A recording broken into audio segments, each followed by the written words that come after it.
India TV YouTube channel को subscribe करें और बेल आइकन दबाएं।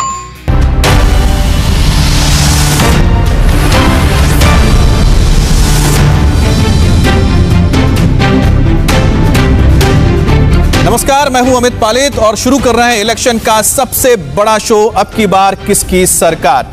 मैं आपको बताऊंगा यूपी और पंजाब की हर वो चुनावी खबर जिसका कनेक्शन 2022 के इलेक्शन से है। शुरुआत आज की टॉप 3 खबरों के साथ हम करते हैं। तो टॉप 3 खबरें क्या है ये आपको बताते हैं। पहली खबर कहां से आ रही है? जी हां, पहली खबर है उत्तर प्रदेश से, जहां पर एक मंत्री यानी उपेंद्र तिवारी जो योगी सरकार के मंत्री हैं, उनको और उनके परिवार को गाली देना समाजवादी पार्टी के कार्यकर्ताओं द्वारा क्या यह चुनावी मुद्दा बनने जा रहा है? और चुनावी मुद्दा बनता है तो इसका इंपैक्ट क्या होगा यह भी हम आपको बताएंगे। दूसरी बड़ी खबर है पंजाब से। जी हां, पंजाब में जो कैप्टन और सिद्धू के बीच रस्साकसी चल रही है, क्या उसका दी एंड हो सकता है? क्योंकि अमरिंदर सिंह दिल्ली के लिए रवाना हो चुके हैं, मुलाकात होगी सोनिया गांधी से, किस फॉर्मूले पे बात बनेगी यह भी आपको बताएंगे। दूसरी खबर पंजाब से जो जुड़ी हुई है। और तीसरी खबर है उत्तर प्रदेश से, जहां पर प्रियंका गांधी कोशिश कर रही हैं कि दलित कार्ड के जरिए 2022 के चुनाव में वो धाक जमा सके। लेकिन आपको बता दें किस तरह से पुलिस ने इस पूरे मामले को पलट दिया है, इसकी पूरी डिटेल हम आपको देंगे आगे। तो शुरुआत करते हैं आज की सबसे बड़ी खबर के साथ, जो है उत्तर प्रदेश से। 2022 की जंग में योगी के मंत्री उपेंद्र तिवारी और उनके परिवार को सरेआम गाली देने का मामला चुनावी मुद्दा बनता जा रहा है। बलिया में समाजवादी पार्टी के कार्यकर्ताओं ने गाली दी थी उपेंद्र तिवारी को और उनके परिवार को, जिसके बाद 5 लोगों की गिरफ्तारी हुई क्योंकि बीजेपी की ओर से एक पुलिस कंप्लेन दिया गया था। और उसके बाद सड़कों पर तमाम लोग उतर आए, इसको लेकर नारेबाजी हुई, इसको लेकर विरोध हुआ और 5 लोगों को गिरफ्तार किया गया है। और उपेंद्र तिवारी और उनके परिवार को भद्दी भद्दी गालियां दी गई थी, जिसके बाद यह पूरा मामला गर्मा गया। 3 जुलाई का यह वाकया है जब बलिया में जिला पंचायत अध्यक्ष का चुनाव हुआ था और समाजवादी पार्टी को जीत मिली थी, जिसके जश्न में एसपी के कार्यकर्ताओं ने उपेंद्र तिवारी और उनके परिवार के लोगों को गाली दी थी। जिसके बाद आप देख सकते हैं कि ये गिरफ्तारियां हुई हैं। ये वो लोग हैं जो वीडियो में नजर आए थे, वायरल हुआ था वीडियो जिसमें गालियां दी जा रही थी उपेंद्र तिवारी के परिवार के लोगों को, जिसमें महिलाएं भी शामिल थी, उनकी मां बहनें भी शामिल थी। और ये जब वीडियो वायरल हुआ उसके बाद बीजेपी ने विरोध जताया, एसपी को जाकर वहां पर शिकायत की गई थी और उसके बाद जो लोग नजर आए थे गाली देते हुए, उनको 5 लोगों को गिरफ्तार किया गया है। लेकिन आपको बता दें कि यह मुद्दा अब गर्मा चुका है, सियासी रंग इस पे चढ़ चुका है। पुलिस ने क्या एक्शन लिया है यह आपको हम बता रहे हैं, लेकिन पहले वो वीडियो देख लीजिए जिसमें एसपी के कार्यकर्ताओं ने योगी के मंत्री उपेंद्र तिवारी को गाली दी। सोशल मीडिया में एक वीडियो वायरल हुआ था जिसमें कुछ लोगों के द्वारा शब्दों का प्रयोग किया जा रहा था। इस संबंध में टोटल कुल 10 मुलजिम नामजद थे, जिसमें पुलिस के द्वारा त्वरित कार्रवाई करते हुए इसमें 5 लोगों को गिरफ्तार किया गया। तो आप ये देखिए किस तरह से हाथ में समाजवादी पार्टी के झंडे हैं और उपेंद्र तिवारी के खिलाफ भद्दी भद्दी गालियां दी जा रही हैं।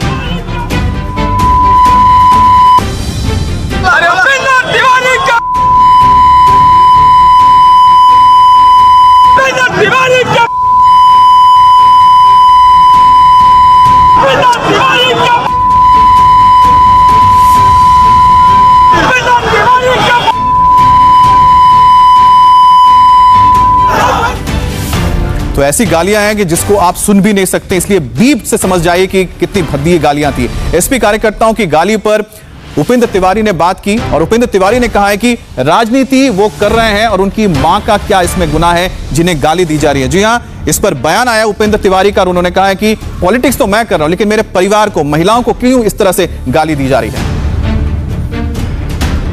उत्तर प्रदेश में एक बार फिर से ऐसा मामला सामने आया है कि वो सबको शर्मसार कर देगा। बलिया में समाजवादी पार्टी के कार्यकर्ताओं ने किस तरीके से अभद्र टिप्पणी की सरकार के मंत्री के खिलाफ, उनकी फैमिली के खिलाफ, माता के खिलाफ और बाकी लोगों के खिलाफ। निश्चित तौर पर इस पूरे मामले में पुलिस ने कार्रवाई करते हुए 5 लोगों को गिरफ्तार किया है। वो परिवार, मंत्री जी का, उपेंद्र तिवारी जी का परिवार हमारे साथ मौजूद है, जिनके खिलाफ ये अभद्र टिप्पणी की गई। मंत्री, टिप्पणी की गई, कैसे आपको जानकारी मिली और वाकई में शर्मसार कर देने वाला मामला ये है?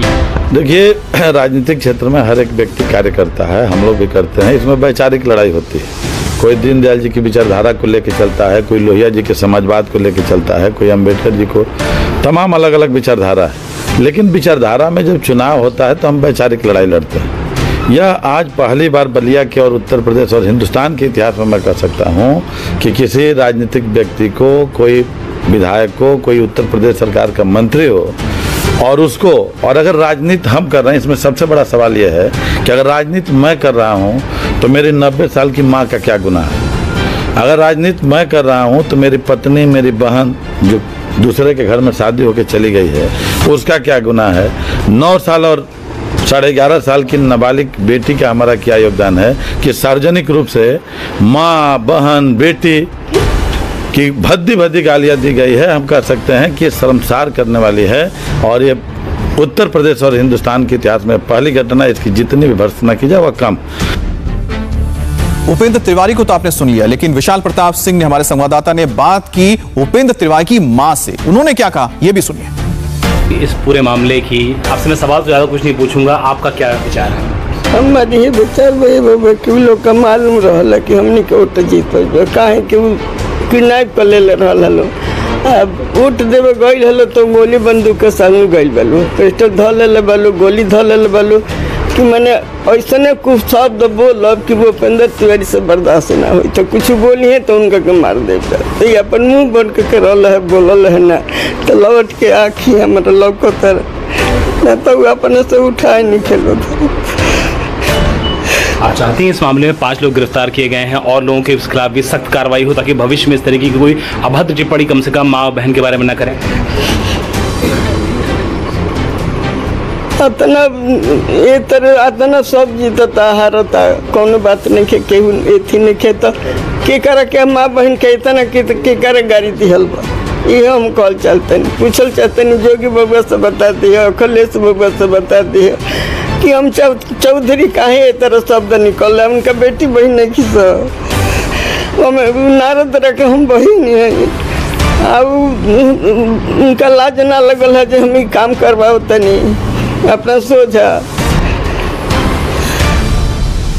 देखिए, आपने सुना बुजुर्ग महिला ने क्या कहा। उपेंद्र तिवारी की माता है, उन्होंने एक नाम लिया नारद राय। क्या नारद राय को ये पता नहीं है कि मैं उनकी बहन हूं? आपको बता दें, नारद राय हमारे साथ जुड़ चुके हैं, पूर्व मंत्री हैं एसपी के। नारद जी, आपने भी सुना होगा, अभी जो उपेंद्र तिवारी की मां हैं, उन्होंने ये कहा कि आपका नाम लेके कहा कि मैं आपकी तो बहन जैसी हूं। आपको अच्छा लगा जब आपके कार्यकर्ता इस तरह से मुझे गालियां दे रहे थे? मुझे बहुत दुख है और मैं इसकी घोर निंदा करता हूं, और जिसने गाली दिया है उसको कड़ी सजा दिलवाने की मांग करता हूं, क्योंकि वह जिसने गाली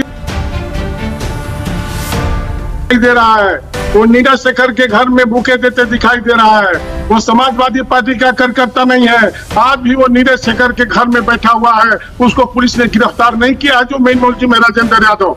माननीय उपेंद्र तिवारी जी, आप कह रहे हैं अच्छा नहीं देता, शोभा नहीं देता, क्या वो भी वीडियो देखेंगे जिसमें माननीय अंबिका चौधरी के मरी हुई माँ, मरे हुए बाप के बारे में आपने क्या कहा है?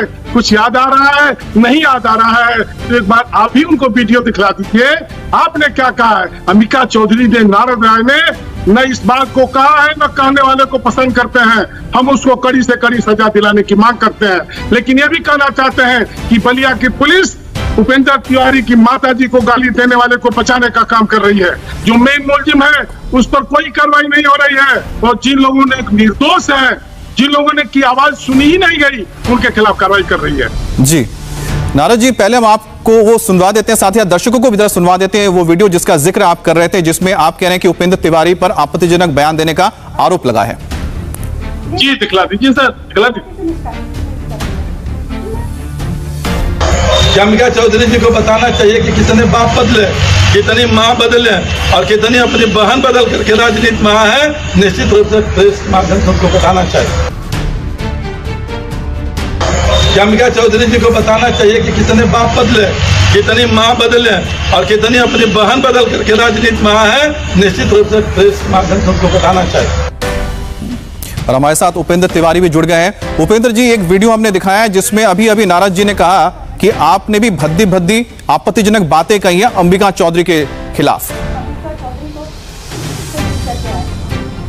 देखिए, इस पूरे घटनाक्रम में हकीकत तो यह है कि श्री अंबिका चौधरी जी कहीं फेस करने की स्थिति में नहीं है। और अंबिका चौधरी से आगे बढ़कर के श्री नारद राय जी मैदान में आ जा रहे हैं, ठीक ना। और इसलिए नारद राय जी से पूछिए, जो वीडियो दिखाया जा रहा है पूरा वीडियो का सीक्वेंस हमारा देखिए।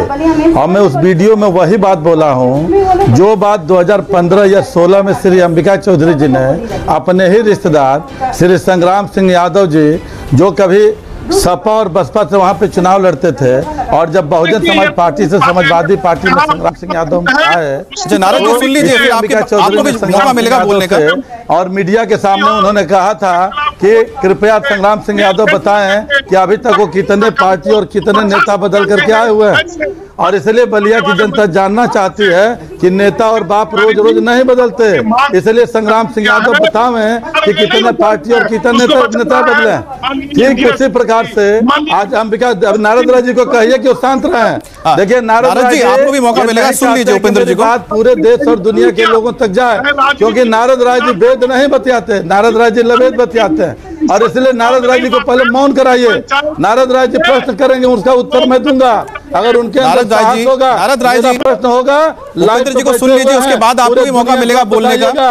आप दोनों ही और कोई नहीं है। नारद राय जी दूंगा आपके भी कृत्य कृत्य का और श्री अंबिका चौधरी जी के भी क्रियाकलापों का अगर साहस होगा तो सामना करिए। और मैं चाहूं कि अपने साथ अंबिका चौधरी को भी बैठा लीजिए, क्योंकि उनके खिलाफ कई साल से लड़ रहा हूँ। अच्छा ठीक है, आपने फ्रंट खोला है, आपके खिलाफ भी अब लड़ना शुरू करूंगा। और इसलिए अगर आपने जो क्वेश्चन किया है तो उस क्वेश्चन का आप जवाब मुझसे दीजिए। और जो मैं बात बता रहा हूँ उस बात को सुनिए। हम भारतीय जनता पार्टी के लोग हैं, दूसरे को अनुशासित रखने के लिए स्वयं को अनुशासन में रहना जानते हैं। और इसलिए जो भी मैंने टिप्पणी किया है वो अंबिका चौधरी की जो राजनीतिक टिप्पणी किया है उस टिप्पणी के आधार पर किया हूँ। और बलिया की जनता से पूरा भी ठीक है उपेंद्र जी, आपने उसका जवाब दे दिया जिसका जिक्र जो सवाल उठाया था नारद जी ने। नारद जी आपके सवाल का जवाब उन्होंने दिया जो टिप्पणी उन्होंने की थी अंबिका चौधरी को लेकर। लेकिन नारद जी एक बात बताइए, ठीक है आपने बताया था कि उन्होंने अंबिका जी के लिए बातें कही, लेकिन जो वीडियो देखिए हाथ में समाजवादी पार्टी का झंडा है और लोग महिलाओं के खिलाफ, परिवार की महिलाओं के खिलाफ किस तरह की गालियां दे रहे हैं, आप इसको कहां से जायज ठहरा सकते हैं? आपके पार्टी के झंडे हैं। वो समाजवादी पार्टी का कार्यकर्ता नहीं है जो आगे बोल रहा है, जो बोल रहा है। चलिए मैं वीडियो आपको दिखाता हूं, समाजवादी पार्टी के झंडे हैं, देखिए। जिसमें वो समाजवादी पार्टी में कभी वर्कर नहीं रहा, किसी कार्यक्रम में नहीं रहा है, वो भारतीय जनता पार्टी का कार्यकर्ता है। नारद जी हम आपको वीडियो दिखा रहे हैं, वीडियो को देखिए। समाजवादी पार्टी के झंडे नजर आ रहे हैं जिसमें ये गालियां दी जा रही है, एक बार सुन भी लीजिए।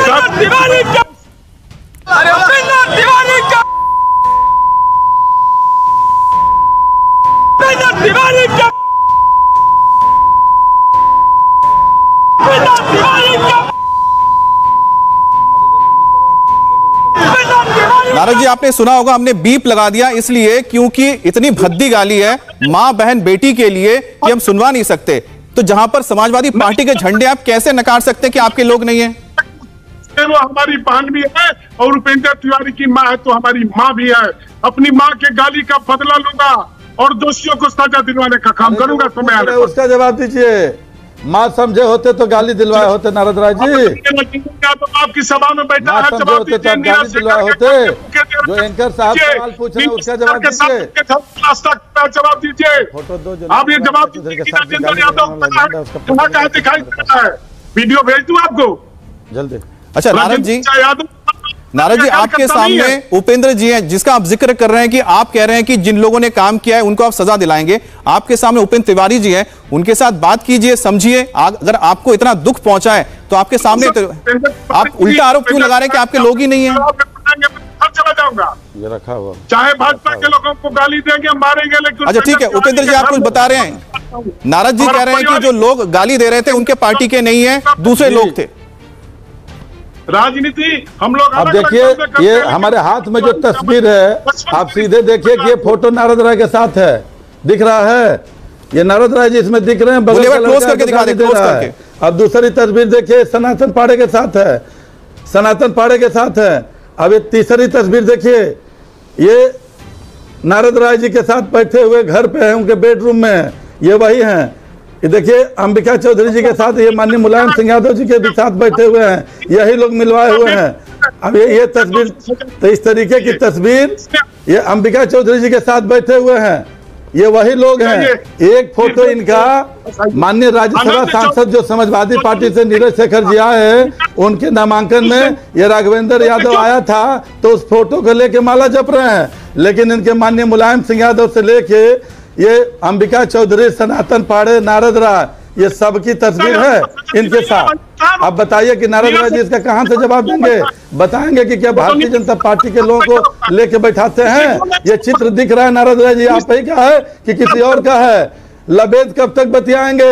ये चैनल पे आप बैठे हैं, पूरे उत्तर प्रदेश, देश और दुनिया देख रही है। इसलिए अगर आपके पास आंखें हो तो खोल के देखिए कि आपके बगल में यही राजेंद्र यादव है, यही राजेंद्र यादव है जो टकरसन का रहने वाला है, जिसने भद्दी भद्दी गाली दिया है। ये आपके बेडरूम में बैठा हुआ है।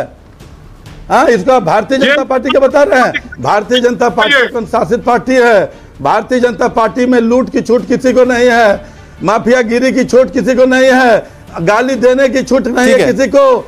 यह छूट समाजवादी पार्टी के अंदर है। और जी आपने जो तस्वीर दिखाई है राजेंद्र यादव का आप जिक्र कर रहे हैं, जिनकी तस्वीर आपके पास है नारद जी के साथ। नारद जी और जिस तरीके उपेंद्र जी तस्वीर दिखा रहे हैं, राजेंद्र यादव है जो गिरफ्तार हुआ है, जिसने गाली दी थी, उनका आरोप है, वो आपके साथ नजर आ रहा है। उसको आप कैसे झुकलाएंगे? आप कह रहे हैं नीरज शेखर के साथ था वो, लेकिन आपके साथ तस्वीर है उनकी। मैं आपको भी तस्वीर भेज रहा हूँ जिसमें उपेंद्र तिवारी आनंद शुक्ला जी है और उसमें सभा में बैठा हुआ है। क्या बताएंगे आप हमको क्या बताएंगे? आप अंबिका चौधरी की गाड़ी चलाइए और उनका टैक्सी लेके ढोइए, उसी में आपका सम्मान बढ़ रहा है और उसी में आप पूरे ब्रह्मर्षि। अच्छा उपेंद्र जी, एक बार नारद जी अपनी बात कर लें, फिर आप बोलिएगा। उपेंद्र जी आपसे मैं रिक्वेस्ट कर रहा हूँ, सही बोलना सीखिए। हमारा भी फोटो देख लीजिए नीरज शेखर का, उपेंद्र तिवारी का, राजेंद्र यादव का, और मैं कहूँगा वो तो किसी के साथ हो। अच्छा नारद जी बताइए कि जो राजेंद्र यादव की बात कर रहे हैं उपेंद्र जी, उसको आप जानते हैं, आपके साथ तस्वीर दिखा रहे हैं। सुन लीजिए, वही नारद कि जो पिछली सरकार के कैबिनेट मंत्री थे, अपने ही पार्टी के नेता, अपने ही पार्टी के। उपेंद्र जी एक बार आप, उपेंद्र जी आपसे मैं रिक्वेस्ट कर रहा हूं, एक बार नारद जी की बात सुन लेते हैं। आपका ही सवाल मैंने उनसे पूछा है। काम किया उपेंद्र जी आपसे रिक्वेस्ट है, एक बार आप चुप हो जाए तो नारद जी की बात सुन लें। जी नारद जी, आपके साथ तस्वीर जो राजेंद्र यादव की दिखाई जा रही है, आप उसको जानते हैं? बात सुन लीजिए तब हमारी बात सुनिए। मैं तो स्वीकार कर रहा हूं। उपेंद्र जी आपसे रिक्वेस्ट है, एक बार नारद जी की बात सुन लेते हैं। धैर्य रखने की आदत डाल है।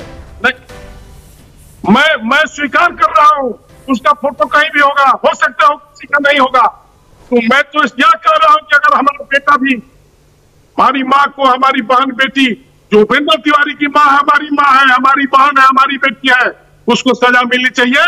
जो लोग गाली में शामिल हैं, जिन लोगों ने भद्द टिप्पणी किया है, और चाहे उपेंद्र तिवारी हो चाहे राजेंद्र हो, सबके खिलाफ कड़ी कार्रवाई सरकार को करनी चाहिए। और नहीं करेंगे तो 22 में हमारी सरकार आएगी, तो गाली देने वाला चाहे मंत्री हो और चाहे नारद जी, उनको तो गिरफ्तार कर लिया गया है, लेकिन आपकी पार्टी की ओर से क्या कार्रवाई करेंगे ऐसे लोगों के लिए? जी सर, आपके पार्टी की ओर से किस तरह की कार्रवाई की जाएगी जिन लोगों ने यह काम किया? क्योंकि पुलिस ने तो गिरफ्तार कर लिया है, सरकार ने तो काम कर दिया अपना। को सजा दिलाना चाहते हैं। 22 में सरकार आएगी तो गाली देने वाला चाहे मंत्री हो चाहे संतरी हो, सबको जेल भेजवाने का काम अभी क्या करेंगे नारद जी? अभी आपके पार्टी के लोग हैं, उनको गिरफ्तार कर लिया है, कानून के हिसाब से सजा मिलेगी, लेकिन पार्टी के तौर पे आप क्या करेंगे जो आपके कार्यकर्ता हैं जिन्होंने गाली दी? हमारा कार्यकर्ता ही नहीं है सर, वो तो हमारा कार्यकर्ता कोई पदाधिकारी हमारा है, कुछ नहीं है हमारा। हम तो चाहते हैं कि वो नीरज शेखर के घर में बैठा है, चाहे पुलिस गिरफ्तार करे, यही हमारे चंद्रशेखर नगर में वो नीरज शेखर के घर में है परसों। ठीक है सर, इस वक्त की एक बड़ी खबर मैं बता दूं आपको, मंत्रिमंडल विस्तार से पहले कई राज्यों में बदले गए हैं गवर्नर। मंत्री थावरचंद गहलोत को कर्नाटक का राज्यपाल बनाया गया है, तो यह बड़ी खबर आ रही है। मंत्रिमंडल विस्तार से पहले कुछ गवर्नर बदले गए हैं, जिसमें थावरचंद गहलोत का नाम आ रहा है, जिन्हें कर्नाटक का राज्यपाल बनाया गया है। यानी कि यह जो होने जा रहा है कैबिनेट का विस्तार, उसमें कुछ ऐसे भी होंगे कि जो मंत्री जो हैं शायद उन्हें हटाया जाए, उनकी जगह पे दूसरों को जगह दी जाए। तो यह बड़ी खबर फिलहाल यह आ रही है कि मंत्री थावरचंद गहलोत को अब कर्नाटक का गवर्नर बनाया जा सकता है, यानी कि राज्यों में गवर्नर बदले जा रहे हैं। इसके अलावा हरिबाबू और साथ ही साथ दूसरे कुछ और भी नाम आ रहे हैं, मिजोरम का भी नाम आ रहा है जहां के गवर्नर को बदला जा सकता है। तो कुछ ऐसे लोगों के नाम सामने आ रहे हैं जो गवर्नर बन सकते हैं, और यह भी हो सकता है कि जो मंत्रिमंडल में कुछ नाम है उनको बदला जा सकता है। तो इस वक्त की बड़ी खबर आ रही है, लगातार हम आपको बता रहे हैं कि 20 आपको बता दें कि 20 नए चेहरों को जगह मिल सकती है, लेकिन इसमें कुछ नए नाम भी हो सकते हैं और हो सकता है कि इसमें जो कुछ मौजूदा मंत्री हैं उनको भी बदला जाए। और यही वजह है कि ये एक बड़ी खबर है कि जो गवर्नर्स हैं, गवर्नर्स बदल दिए जाएंगे और हो सकता है जो मंत्री हैं उनको गवर्नर बना दिया जाए और इसी तरह से कुछ और लोगों को वो मंत्री या कह सकते हो डिपार्टमेंट मिल सकता है, वो मंत्री पद मिल सकता है। तो इस वक्त की ये बड़ी खबर आ रही है, मंगूभाई पटेल मध्य प्रदेश के नए गवर्नर बनाए जाएंगे। इसके अलावा पी.एस. श्रीधरन पिल्लई गोवा के नए राज्यपाल बने हैं और साथ ही मंत्रिमंडल विस्तार से पहले कई राज्यों में गवर्नर्स को बदला जा रहा है। तो ये एक बड़ी खबर है। लगातार जो सियासी हलचल है केंद्र में वो होने जा रही है और दिख रहा है उसमें, क्योंकि 20 मंत्रियों के नाम ऐसे आ रहे हैं जिनको जगह मिल सकती है इस कैबिनेट एक्सपेंशन में। लेकिन उससे पहले भी एक बड़ी खबर यह आ गई कि जो राज्यपाल हैं उनको भी बदला जा रहा है। इसमें कई सारे, बंडारू दत्तात्रेय को हरियाणा का गवर्नर बनाया जा रहा है। तो कई राज्यों में अब मंत्रिमंडल विस्तार के साथ साथ जो जगह दी जा रही है, राज्यपालों को बदला जा रहा है, गवर्नर्स के सीट अब बदले जा रहे हैं। मंत्री थावरचंद गहलोत को कर्नाटक का राज्यपाल बनाया गया, यानी कि उनकी जगह अब किसी और को दी जाएगी ये जगह, यानी कि जो मंत्रिमंडल है उसमें भी बदलाव होने जा रहा है, जो एग्जिस्टिंग मंत्रिमंडल है, और साथ ही साथ नए चेहरों को जगह मिलेगी। लेकिन साथ ही जो राज्यपाल हैं, अलग अलग राज्यों में राज्यपालों को बदला जा रहा है और कई नाम उसमें सामने आ रहे हैं। मंगूभाई पटेल मध्य प्रदेश के नए गवर्नर होंगे, पी.एस. श्रीधरन पिल्लई को गोवा का नया राज्यपाल बनाया जा रहा है, इसी तरह से बंडारू दत्तात्रेय को हरियाणा का गवर्नर बनाया जा रहा है। तो जो भी अलग अलग राज्य हैं वहां पर इस वक्त नई हलचल शुरू हुई है, गवर्नर बदले जा रहे हैं। लेकिन सबसे बड़ी बात है कि थावरचंद गहलोत जो कि मंत्री हैं उन्हें अब कर्नाटक का गवर्नर बनाया जा रहा है, उनकी जगह हो सकता है किसी नए चेहरे को दिया जाए मौका। और यही लगातार जो खबरें आ रही हैं, हम बता रहे हैं कि 20 नए चेहरों को मौका मिल सकता है। और इस बीच ये बड़ी खबर है कि कुछ राज्यों में अब गवर्नर बदले जा रहे हैं। पी.एस. श्रीधरन, बंडारू दत्तात्रेय, रमेश बैस झारखंड के नए गवर्नर होंगे।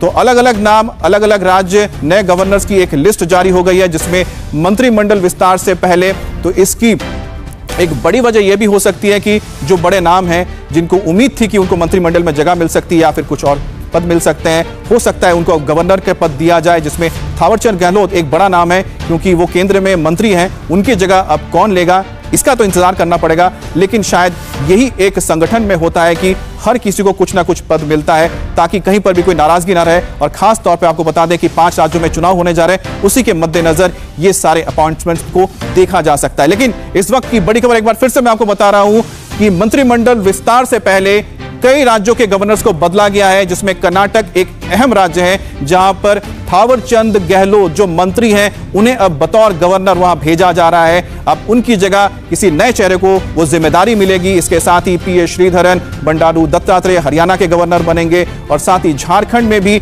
नए गवर्नर का अपॉइंटमेंट हो रहा है और इसके अलावा मध्य प्रदेश में भी गवर्नर बदले जा रहे हैं। तो ये कुछ राज्य हैं जहां पर नए गवर्नर नजर आएंगे। कर्नाटक में बीजेपी की सरकार है, मध्य प्रदेश में बीजेपी की सरकार है, झारखंड में बीजेपी की सरकार नहीं है, वहां पर भी गवर्नर बनने जा रहे हैं। इस बीच आपको बता दें कि लगातार चर्चाओं का दौर जारी है क्योंकि कई बड़े नेताओं को दिल्ली बुलाया गया है। दिल्ली कई नेता आ रहे हैं, जिसमें नाम आ रहा है नारायण राणे का, जिसमें नाम आ रहा है ज्योतिरादित्य सिंधिया का। और इस बीच जब खबर आती है कि जो मंत्री हैं केंद्र में इस वक्त थावरचंद गहलोत, लगातार मैं आपको इसलिए नाम दे रहा हूं क्योंकि जो मंत्री हैं, एग्जिस्टिंग मंत्री कैबिनेट का हिस्सा है, उनको भी बदला जा रहा है। हम बात करेंगे देवेंद्र पराशर से। देवेंद्र, थावरचंद गहलोत जो कि मंत्री हैं उनको गवर्नर बनाना संकेत क्या है? और इतने थावरचंद गहलोत जो कि मंत्री हैं उनको गवर्नर बनाना संकेत क्या है? और इतने सारे नए गवर्नर्स का अपॉइंटमेंट भी साथ में।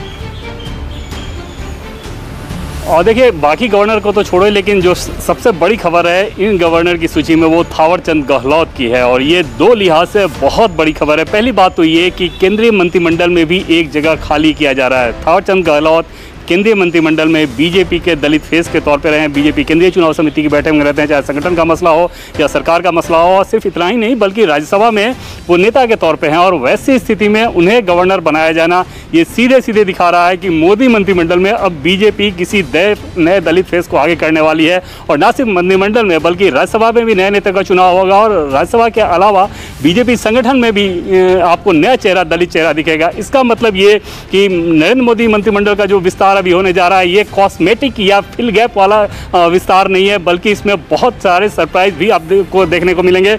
और न सिर्फ मंत्रिमंडल में, बल्कि इसका आगे आने वाले दिनों में बीजेपी संगठन में भी आपको ज़बरदस्त फेरबदल देखने को मिलेगा।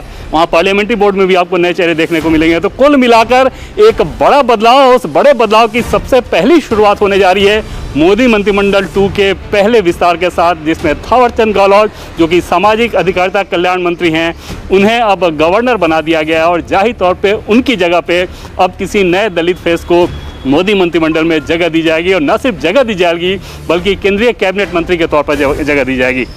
अमित, तो जैसा कि देवेंद्र ने हमें बताया कि सबसे बड़ा चौंकाने वाला तो यही मुद्दा है कि आखिरकार थावरचंद गहलोत जो कि कैबिनेट का हिस्सा है, उनको गवर्नर बना देना तो वाकई में संकेत करता है कि कई सारे और बदलाव हो सकते हैं, जैसा कि देवेंद्र बता रहे हैं। इसी बड़ी खबर पर हम लौटेंगे इस छोटे से ब्रेक के बाद।